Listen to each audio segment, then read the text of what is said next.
Bonjour Eric. Bonjour Sébastien, bonjour James, bonjour à tous. Je vous remercie de votre invitation, ça me touche énormément et en même temps je suis très honoré d'être présent pour cette masterclass OCM. Donc merci. Merci à vous, c'est vraiment nous qui vous remercions. Ça fait plus d'un an qu'on souhaite vous avoir parmi nous, qu'on souhaite faire découvrir à travers votre parcours, alors personnel, professionnel, on en parlera, comment on devient fondateur et dirigeant d'un groupe automobile aujourd'hui 2500 collaborateurs et qui réalise près de 2 milliards de chiffre d'affaires. Alors fondateur, en réalité je ne le suis pas, c'est mon père qui était fondateur du groupe à mes yeux. Il est parti l'an dernier à l'âge de 90 ans, j'ai une vraie pensée pour lui, parce que lui il a créé son entreprise en 1958 et c'est de là que tout est parti.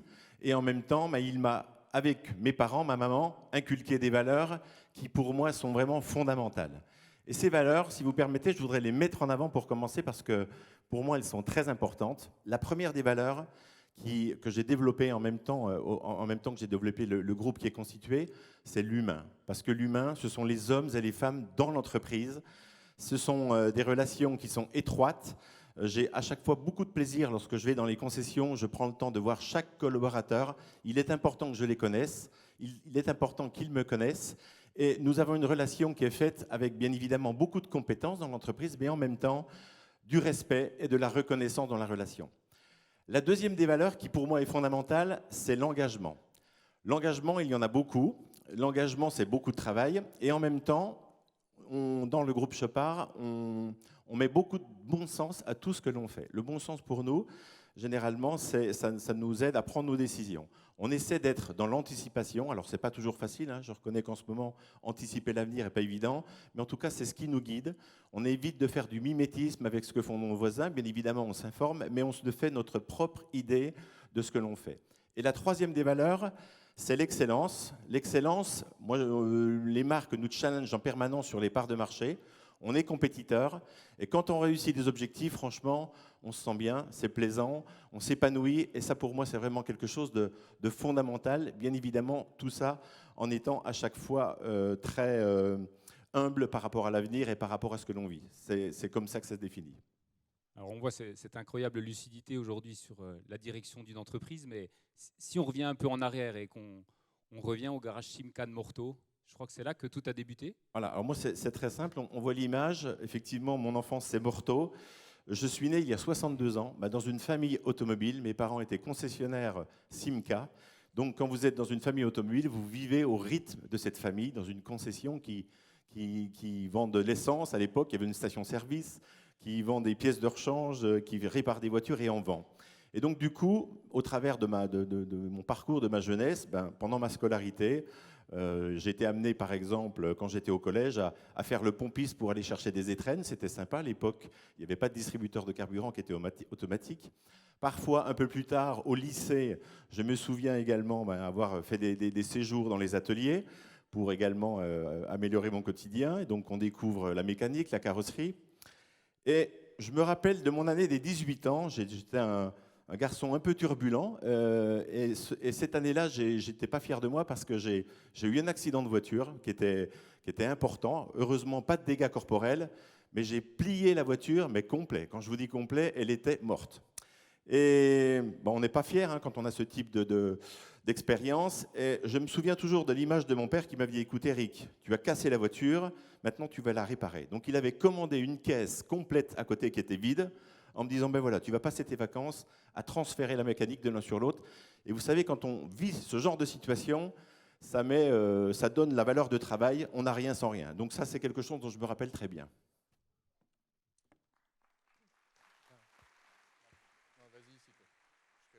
Alors, est-ce qu'enfant, vous aviez déjà un projet dans l'automobile, ou en tout cas une passion, des rêves? Alors, une passion, des rêves. Juste pour résumer un petit peu, je vous disais que j'avais un peu de caractère. J'étais un garçon qui était un peu hyperactif dans ma jeunesse. Je pense que mes parents ont eu beaucoup de fil à retordre avec moi. J'ai pas fait des études longues, j'ai fait une IUT de publicité marketing. Et ensuite de cela, il y a une année qui était marquante pour moi.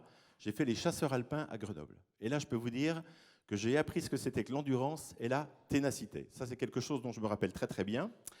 Et à partir de là, ensuite, j'ai décroché un premier emploi Il se trouve que cet emploi, c'était vendeur-prospecteur, c'était un emploi de formation qui durait 6 mois, un contrat de formation qui durait 6 mois, et je suis rentré à la SIAB, chez Peugeot à Besançon, qui était située route de Belfort.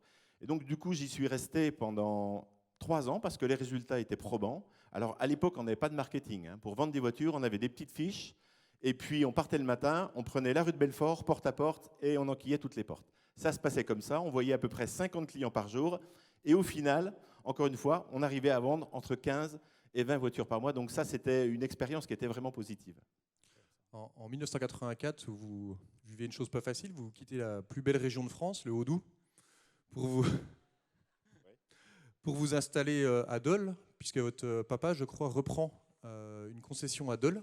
C'est ça. Et là, c'est là que l'aventure familiale commence ? C'est ça. Donc du coup, vous l'avez compris, je passe 3 ans de ma première carrière à Besançon, à la filiale qui était détenue par PSA. Et mon père reprend la concession à Dole, et donc du coup, naturellement, je le rejoins pour travailler à ses côtés.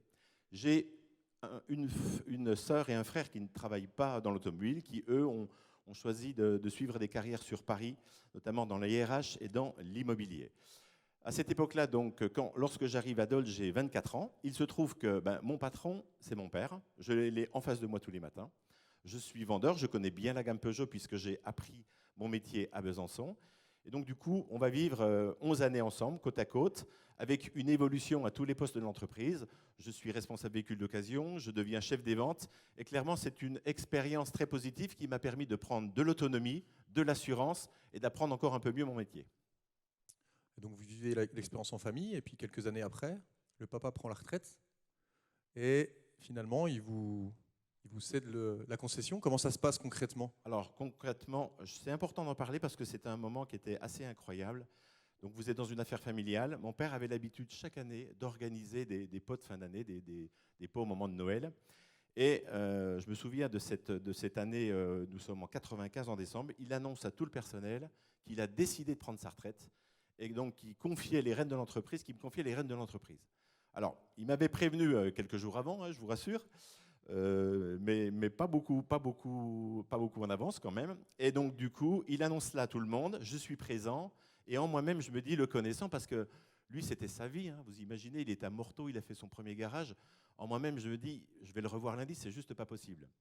Et en fait, il n'est jamais revenu dans l'entreprise à aucun moment à la suite de cet échange qu'il y avait eu. Et ça, c'est vraiment quelque chose d'important à souligner, parce que lui, il considérait qu'il ne pouvait pas y avoir 2 patrons dans la même entreprise. Et en même temps, je trouve que sa décision, je le vois avec le recul, elle était preuve d'une grande intelligence. Parce que quand on fait ça, du coup, moi, je me suis retrouvé aux rênes de l'entreprise du jour au lendemain à prendre des décisions tout seul. Et quand vous êtes à 2 ou tout seul, ce n'est pas la même chose. Et du coup, moi, je pense que ça m'a aidé à avancer dans la vie. À un moment où, nous sommes en 1995, les 35 heures arrivent, il faut mettre en place les 35 heures. On a été une des premières entreprises à Dole à prendre les aides qui étaient destinées pour mettre en place ce dispositif. À un moment où on parlait de 10 au 9001, donc c'était quand même des chocs de culture dans les entreprises. À un moment aussi où se constituaient des groupes automobiles partout en France, parfois des groupes multimarques, parfois des groupes monomarquistes. Et donc moi je me suis dit, tu reprends l'affaire de ton père, eh bien pourquoi pas toi ? Pourquoi toi tu ne reprendrais pas non plus cette stratégie de dire tu vas développer un groupe ? Donc c'est comme ça que je me suis projeté un petit peu sur l'avenir. Et c'est là que naît alors la naissance d'un groupe, dans votre tête en tout cas, et quelques mois plus tard avec la SIAB de Besançon ? Absolument.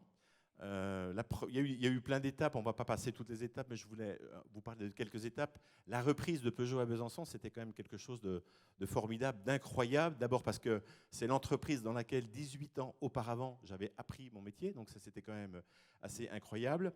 Et en même temps, si vous vous remettez dans le contexte, nous on était le petit concessionnaire de Dole qui rachetait la grande filiale détenue par PSA à Besançon. En termes de dimension, c'était quelque chose. Et en même temps, je me souviens, il fallait quand même convaincre les responsables commerciaux de l'époque. J'avais fait un petit stage dans le bureau du directeur commercial France, on se rappelle toujours de ces moments. Il s'appelait Paul Sevin. Début de rendez-vous, Monsieur Chopard, on vous connaît bien, vous faites de la performance commerciale à Dole très bien, mais expliquez-nous comment vous allez vous y prendre à Besançon, c'est quand même pas la même dimension d'entreprise. Et il m'avait dit 2 choses, soit vous êtes inconscient, soit vous avez beaucoup de courage. Ben, quand on commence comme ça, je peux vous dire que ce n'est pas évident d'avancer. Et je me souviens de leur répondu, écoutez, je pense qu'il y a un peu des deux, mais en même temps, mon expérience professionnelle doit me permettre d'avancer dans cette entreprise. On était vraiment sur l'audace pour le coup. Hein. Absolument. La valeur qu'on a présentée au début de la vidéo, on était vraiment sur l'audace. Donc, plusieurs reprises se succèdent, finalement, après la SIAB. Alors, le groupe se constitue. Voilà. Alors, donc, par rapport à cela, donc, je reprends la SIAB. Je suis à la tête de cette entreprise. Je découvre une nouvelle dimension d'entreprise. Moi, je ne savais pas ce que c'était qu'un comité d'entreprise, un CHSCT, qui n'existe plus aujourd'hui, qui ont été remplacés par des CSE, mais vous découvrez tout cela. Donc, nouvelle dimension, on passe de volume à Dole où on vendait 400 voitures par an. Là, on faisait 2500 voitures. On était 35 personnes à Dole. Là, on était 130 personnes. Donc, c'est quand même une autre dimension d'entreprise. Et à partir de ce moment-là, je me suis dit, tu vas effectivement développer un groupe. Et j'ai écrit une feuille de route. J'ai pris le temps de me dire, il faut que tu te projettes sur l'avenir. Et cet exercice-là, je l'ai fait. Et si un jour vous êtes amené à vous projeter sur l'avenir, je vous conseille de le faire parce qu'il m'a énormément servi. Vous écrivez votre situation au moment où vous reprenez l'entreprise. En l'occurrence, j'étais à la SIAB. Et ensuite, vous projetez d'année en année entre vos capitaux, vos dettes, votre croissance que vous imaginez faire, en identifiant des points précis, etc. Et donc ça donne vraiment un sens à ce que l'on va faire. Et c'était quelque chose qui était vraiment intéressant d'être fait. Et dans cette feuille de route, il y avait déjà Hyperia ? Alors, Hyperia, c'est une plateforme pièces de rechange. Ça, c'était autre chose. Qu'on a décidé de mettre en place. On voit la photo de ce magasin central. Dans les concessions automobiles, on avait des petits magasins de vente au détail. On était livrés tous les jours par la marque. Et moi, je me suis dit, à l'époque, le groupe était constitué des sites de Besançon, Pontarlier, Salins, Dijon, Chaumont et Vesoul. Et je me suis dit, il faut qu'on fasse une plateforme pièces de rechange pour centraliser nos pièces. Donc, on a dit à l'ensemble de nos équipes qui étaient concernées par ce service de se dire, voilà notre projet. Ce qu'on voudrait faire, c'est faire en sorte de tout centraliser, mais surtout de le faire avec vous. Et ça, ce n'était pas évident, parce que tout le monde était éloigné. Donc, on a accompagné la mobilité par rapport à ça. Et en même temps, il y a un moment dont je me parle qui était vraiment important. Les personnes ne se connaissaient pas. On s'est dit comment on fait. Et on avait, pour se projeter dans la nouvelle entreprise qu'on créait complètement, nous avions invité une artiste pour faire en sorte de mettre du lien, faire en sorte que nos équipes se connaissent. Et je me suis retrouvé ce jour-là avec toutes les personnes qui étaient concernées. On était par deux devant des pins de Cyporex qui étaient devant nous. Et l'objectif, c'était de tailler cette pierre pour ensuite, derrière, faire une œuvre qui devait représenter la vente de pièces qu'on faisait derrière. Et je me rappelle de ces moments-là qui étaient forts, parce que du coup, on a mis du lien entre tous, on s'est écoutés les uns les autres, et à un moment donné, on est tous passés dans Hyperia. Tout le monde s'est engagé en disant, écoutez, moi, je vais faire le meilleur pour cette entreprise. Et l'entreprise a eu un succès énorme, ce qui nous a permis d'avoir des croissances à 2 chiffres pendant plus de 10 ans. Ça, c'était une vraie belle expérience qui est devenue un modèle chez PSA parce qu'aujourd'hui, les pièces de rechange sont livrées dans 39 plateformes en France. Nous avons 3 plateformes et ça, c'était quelque chose qui était vraiment incroyable et je pense audacieux également. C'était, j'allais dire, une première innovation. Il y en a une deuxième, puisque quand le marketing n'existe pas, vous faites du marketing ? Oui, alors là, on est en 2010. Arrêt des primes à la casse, le marché qui s'arrête brutalement, tout le monde sur les freins. Qu'est-ce qu'on va faire ? Comment on va s'en sortir ? Tout le monde se pose des questions. Et nous, on a pris une décision qui était à l'opposé de ce qui se faisait partout. En se disant, c'est peut-être le moment de créer une structure marketing que nous avons créée. Du jour au lendemain, on a embauché 9 personnes, un responsable marketing, des assistantes, un call center, de l'infographie. Et ça a été vraiment salutaire parce que ça nous a permis de bien passer tous les caps. Aujourd'hui, cette structure, c'est quasiment 30 à 40 personnes. Avec le digital, il a pris une ampleur qui est incroyable. Mais quelle décision arrivée au bon moment, quoi. Alors, jusque-là, on est principalement Peugeot. Et d'un seul coup, on intègre des nouvelles marques, notamment la marque aux étoiles. Voilà, la marque aux étoiles, Mercedes. Nous vendons des marques généralistes. Et je me dis, dans le catalogue que nous avons, il nous manque quand même une marque premium. Marque premium, moi, Mercedes me faisait rêver parce que c'est une marque à une histoire, un peu comme l'histoire de Peugeot existe. Donc du coup, partant de là, je me suis mis dans la tête qu'il fallait que je reprenne une concession Mercedes. Et donc du coup, j'ai fait la démarche d'aller rencontrer le développement réseau en me présentant, en disant qui j'étais, où j'habitais et ce que je faisais, les réussites qu'on avait. Et quand vous arrivez dans un nouveau réseau comme ça, ce n'est pas évident d'être intégré immédiatement. D'abord, il faut qu'il y ait des opportunités, mais la plupart du temps, on fait confiance aux personnes qui sont dans le réseau. Et donc là, je n'ai pas lâché l'affaire, ça a pris 3 ans. Je vous assure, tous les 6 mois, Le téléphone sonnait, j'allais les rencontrer. Et à un moment donné, j'y croyais, j'étais un peu découragé. Mais un matin, le téléphone a sonné. Et là, on m'annonce que la concession Mercedes de Troyes est à vendre. Ce n'est pas une bonne affaire. Elle est en dépôt de bilan, c'est la catastrophe. Je dis, écoutez, moi j'y vais, les yeux fermés, on va se débrouiller. Mais j'étais tellement heureux de reprendre cette affaire que c'est comme ça que nous sommes rentrés dans le réseau Mercedes. Ensuite, nous avons repris les voisins. Et puis, il y a un événement dont je vais vous parler, c'est Mercedes à Lyon. Parce que ça, c'était quelque chose qui était incroyable. Toutes je vais dire, Mercedes Stuttgart détenait toutes les filiales Mercedes dans toutes les plus grandes capitales européennes. Et ils avaient décidé de commencer de vendre leurs affaires. Les premières ont été vendues dans les Alpes-Maritimes. Et il se trouve, j'avais entendu dire qu'à Lyon, il était possible que les concessions Mercedes se vendent. Le périmètre de Lyon, pour vous situer, c'était 6 sites, 210 personnes, 220 millions de chiffres d'affaires, donc quelque chose de très très imposant. Et du coup, j'ai écrit à la marque pour dire, écoutez, le jour où vous vendez, surtout faites-moi signe. Et donc, c'est passé ce qui s'est passé. Donc, ils décident de vendre leurs affaires. Et là, on reçoit un descriptif très très factuel qui devait tenir sur 4 feuilles format A4 pour dire, écoutez, voilà les affaires Mercedes, voilà les informations qu'on vous donne. Vous n'avez pas le droit de visiter les affaires, pas le droit de rencontrer de personnel. Combien vous reprenez l'affaire? Quand on est de ce genre de situation, ce n'est pas évident. Et donc, du coup, on a fait une offre sans rien voir, hein, simplement au jugé des informations qu'on a pu avoir ici et là. Ce qu'on a compris derrière, c'est qu'il y a à peu près une vingtaine de groupes qui étaient sollicités pour répondre. Tout le monde a répondu. Et une semaine après, on a eu la heureuse nouvelle de nous dire, écoutez, vous avez été choisi, vous allez faire partie d'une shortlist.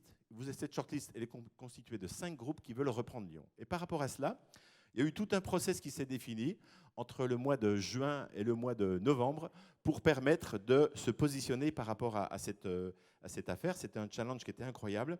Donc il y a eu tout un parcours, mais je me souviens d'un moment qui était important, où nous avons pu rencontrer le personnel des équipes. Ils avaient organisé dans des journées, dans des hôtels différents, des salles de réunion, des présentations de l'ensemble des équipes. Il ne fallait surtout pas que les groupes se croisent. On ne savait pas qui était sur les affaires. Et ce jour-là, c'était un moment qui était incroyable parce que, si vous voulez, c'était tellement important. Je me souviens, on était avec mon DRH, mon avocate. On avait rendez-vous à 9h. On est arrivé un quart d'heure avant, à 400 mètres du rendez-vous, pour se dire il faut qu'on arrive vraiment pas trop tôt, pas trop tard. Je rappelle qu'on était animé par la direction Europe de Mercedes, donc les Allemands très très carrés, etc. Et donc du coup, nous sommes arrivés à cet rendez-vous, nous avons présenté notre groupe, on avait fait un petit film pour dire comment peut-on les convaincre de nous choisir. Donc c'est ce qu'on a fait un film. Et puis derrière, on a parlé avec les collaborateurs, on a expliqué nos valeurs, on a fait connaissance avec eux. Et ce jour-là, il s'est passé quelque chose, on s'est dit, je pense qu'a priori, on a dû marquer des points, ça a dû bien se passer, parce qu'on s'est projeté également avec eux. Et en fait, il y a eu tout un process qui fait qu'on s'est retrouvés au mois de novembre. On était appelé par le patron de l'Europe. Et là, on a une super nouvelle, c'est qu'on avait décroché le gros lot pour se dire on pouvait reprendre ces affaires-là. Bien évidemment, on avait affiné le prix. Alors j'avais une pensée pour ceux qui ont dû avoir la déception de ne pas reprendre cette opération. Mais ça a été 5 mois de travail incroyables pour se dire à la fin, on est concessionnaire à Lyon. Et en même temps, on est devenu en très peu de temps un des plus grands concessionnaires Mercedes en France. Donc ça, c'est un souvenir qui est incroyable. Quand on parle d'audace, on peut parler aussi de la Côte d'Azur. La Côte d'Azur, également, grosse opération importante. La Côte d'Azur, donc c'est PSA qui vend ces sites de la Côte d'Azur, Peugeot, Citroën, DS. Il y a 8 sites, une plateforme pièces de rechange. Des résultats qui sont mauvais. Quand je dis mauvais, si je prends sur les 6 dernières années, cette entreprise perdait plus de 6 millions d'euros par an chaque année, donc un challenge incroyable. Pour autant, on y a cru, on connaissait bien nos métiers, on s'est dit, il y a quelque chose à faire. Et donc du coup, on a repris ces affaires de Côte d'Azur, c'était le 1er décembre 2019. Et je me souviens d'un moment fort, il y a eu plusieurs moments. Le premier moment où je me retrouve avec l'ensemble des représentants du personnel, il y avait une vingtaine de personnes autour de la table. Et la personne se lève, elle me dit, Monsieur Chomard, mais vous vous rendez compte de ce que vous achetez? L'entreprise, elle est en bas de tout, elle n'a jamais gagné d'argent, c'est une catastrophe, mais comment allez-vous faire? Et je leur ai dit à l'époque, je me rappelle très bien, je vais le faire avec vous, on va le faire, on connaît bien mon métier. Pour moi, je ne peux pas croire qu'il n'y ait que des personnes qui ne savent pas travailler dans l'entreprise, c'est juste pas possible. Donc on va vous prouver, avec nos méthodes, avec notre proximité, qu'ensemble, on va pouvoir y arriver. Et je me suis posé la question de dire comment faut-il faire pour qu'il y ait quelque chose qui se passe dans les esprits de tout le monde. Et j'ai eu l'idée de me dire, je vais envoyer une information forte. On va fermer les entreprises pendant la semaine à 10 h jusqu'à 15 h. On va inviter tout le monde au stade Allianz Riviera. Donc c'est le stade que vous aperciez là. On a organisé des bus. Tout le personnel, on était à peu près 300 personnes, 300-400 personnes. Tout le personnel a pris place dans la tribune présidentielle qui est ici. Et puis on s'est mis sur la pelouse avec nos équipes. On s'est présenté. J'ai dit qui j'étais, où j'habitais. Quand on leur parle de Besançon à Nice, c'est pas toujours évident. Mais du coup, quand on s'adresse aux personnes comme ça, on est vrai, on est soi. On présente nos valeurs. On n'est pas magicien, mais en même temps, on va le faire avec vous tous. Et ce message-là, il était important, il était marquant. Je crois qu'ils n'avaient jamais été invités dans un événement pareil. Et puis nous, on a un petit rituel sur le groupe. C'est-à-dire que quand on reprend des entreprises, généralement, on fait un petit clin d'œil à chaque collaborateur. Et là, en l'occurrence, on avait remis à chaque personne une montre qui était à notre effigie et qui avait la particularité d'être une montre qui était complètement individuelle puisque nous avions décidé de graver le nom et le prénom de la personne au dos de cette montre. Donc, chaque collaborateur a reçu une montre qui lui était complètement personnelle. Et ça, c'était quelque chose qui était extrêmement fort. Et puis moi, je ne vous cache pas que j'avais une satisfaction de me dire, quand même, t'offres une montre Chopard à tous tes collaborateurs, c'est sympa. Sachant qu'il n'y a pas du tout de lien entre le joaillier et le groupe. Hein. Je tiens à vous le préciser. Voilà pour l'anecdote. En tout cas, ce que je peux vous dire simplement après, c'est que cette entreprise, derrière, qui perdait énormément d'argent, nous en sommes à la 4e année derrière. Aujourd'hui, elle est en positif, elle gagne de l'argent. Et j'ai rencontré un salarié il n'y a pas très longtemps sur un parking. Il m'a dit, Monsieur Chopard, je peux vous voir. Écoutez, je voulais vous dire que je vous remercie d'avoir repris l'entreprise parce que j'ai 54 ans. Je ne pensais pas être remotivé comme je le suis. C'est grâce à vous que vous l'avez fait. Et ça, c'est la plus belle des récompenses. Vraiment. Bravo. Bravo. Ouais. Alors, il y a toujours eu des projets dans le groupe. Je crois que les projets sont importants pour vous et encore aujourd'hui. Vous pouvez nous expliquer comment est structuré le groupe aujourd'hui ? Alors, sur les projets, vous voyez, il y a eu énormément de développement. Là, on a passé quelques sites, mais en permanence, on a essayé de donner des projets dans l'entreprise. Parce que je considère qu'une entreprise qui a des projets, elle fidélise ses collaborateurs, d'une part, elle donne des perspectives et en même temps, elle en attire de nouveaux. Donc ça, pour moi, c'est quelque chose qui est extrêmement important et que j'ai toujours mis en place. Si bien que durant ces 25 années, il n'y a jamais eu d'arrêt. Chaque année, il y a eu des reprises. Et ça dynamise le groupe. C'est quelque chose qui est important. Et quand je vous dis ça donne des perspectives, on a plein d'exemples sur le groupe où des collaborateurs parfois sont entrés comme apprentis vendeurs, qui ont fait des écoles de formation, qui se retrouvent aujourd'hui, par exemple, directeur de marque chez Mercedes Camions et Véhicules Utilitaires.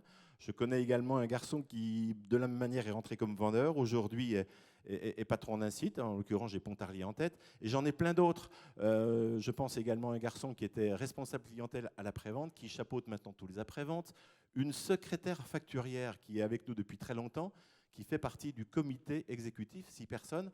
Donc vous voyez, on essaie à chaque fois, et des exemples comme ça, il y en a plein. Donc ça, c'est vraiment une richesse de pouvoir proposer à tous ce type de développement. C'est aussi comme ça qu'on a construit le groupe. La question que je me posais, c'est comment vous avez réussi à digérer cette croissance, même vous, à titre personnel, c'est-à-dire être capable de passer de ce costume de chef d'entreprise à dirigeant d'un groupe de 2500 collaborateurs, hommes, femmes ? Alors comment on a fait ? On l'a fait à chaque fois en se posant les bonnes questions, en faisant en sorte à chaque reprise de se dire comment je m'organise. Forcément, je ne faisais plus le même métier qu'au début. Mais du coup, à chaque fois, on a essayé de s'organiser, se structurer pour faire en sorte d'absorber ces croissances, tout en gardant la même agilité, parce que ça me paraît vraiment quelque chose d'important.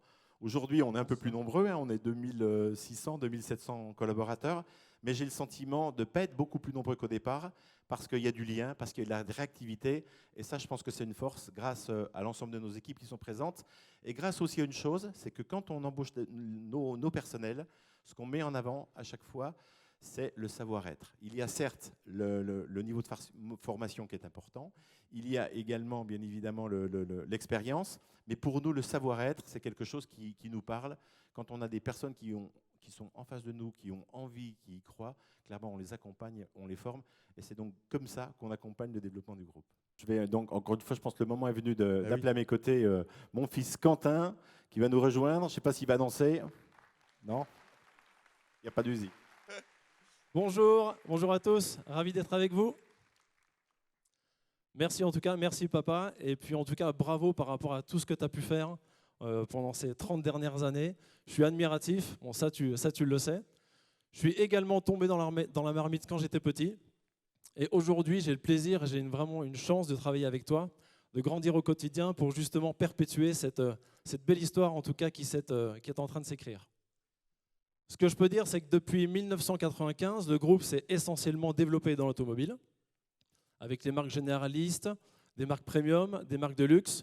Et depuis cette année, nous sommes diversifiés dans le deux roues avec la marque Indian de moto, les quads avec la marque Polaris, Piaggio, mais aussi les scooters Silence, 100% électriques. D'ailleurs, on vient d'ouvrir un flagship au centre-ville de Besançon, mais aussi des stations de bandes de recharge ultra rapides avec la marque Electra, la société Electra, basée vraiment sur une expérience client forte. Également, le reconditionnement de nos véhicules d'occasion du groupe. On a une usine qui justement s'en occupe depuis l'année dernière. On a des velléités justement à développer ça sur l'entièreté du groupe, dans le nord, à Agenas actuellement, et puis dans le sud. Voilà, on a vraiment des projets, on va continuer de se développer parce que c'est quelque chose vraiment qui nous anime et c'est vraiment dans notre ADN. Et ce que je peux vous dire également par rapport à la transition qu'on est en train de vivre, du thermique au 100% électrique, c'est super excitant. Bon, on peut avoir des doutes, mais on va plutôt prendre ces doutes en opportunité. C'est un peu dans l'ADN du groupe, toujours voir le verre à moitié plein, voire complètement plein. C'est notre côté vraiment optimiste. Et je suis vraiment heureux de pouvoir justement poursuivre cette aventure-là, parce qu'il y a plein de choses à faire encore, il y a plein de belles pages à écrire. Et puis, une chose importante que tu as dit, Top Papa, et pour lequel je suis vraiment aussi sensible, c'est l'humain. Voilà. Parce qu'on y arrivera tous ensemble avec l'humain au centre vraiment du groupe. Merci Quentin. Moi, vous doutez bien, je suis ravi. Première génération, deuxième génération, la troisième arrive. J'ai 62 ans, mon père est parti à 64 ans. Alors, je l'ai un peu prévenu, je vais lui laisser encore un petit peu de temps avant de céder parce que le groupe est un peu plus grand, mais en tout cas, on se prépare à cela.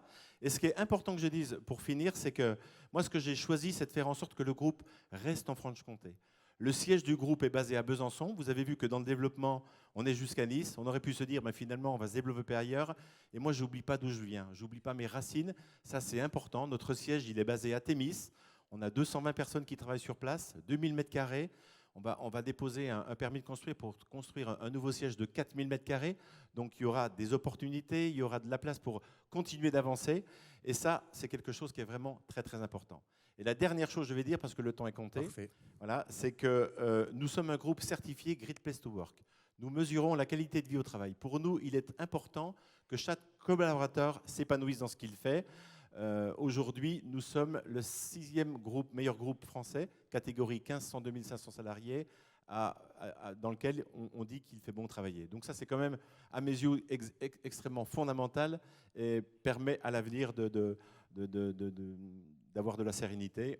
Et encore une fois, ce que je voulais vous dire, c'est que le groupe, avant toute chose, ce sont les équipes qui le constituent. Et cette réussite, ce sont grâce à leurs équipes. Et je les remercie énormément. Voilà. Merci. Un grand merci à vous deux. Merci. On peut les applaudir parce que voilà, c'est un exercice que vous avez parfaitement maîtrisé, Eric. Merci beaucoup.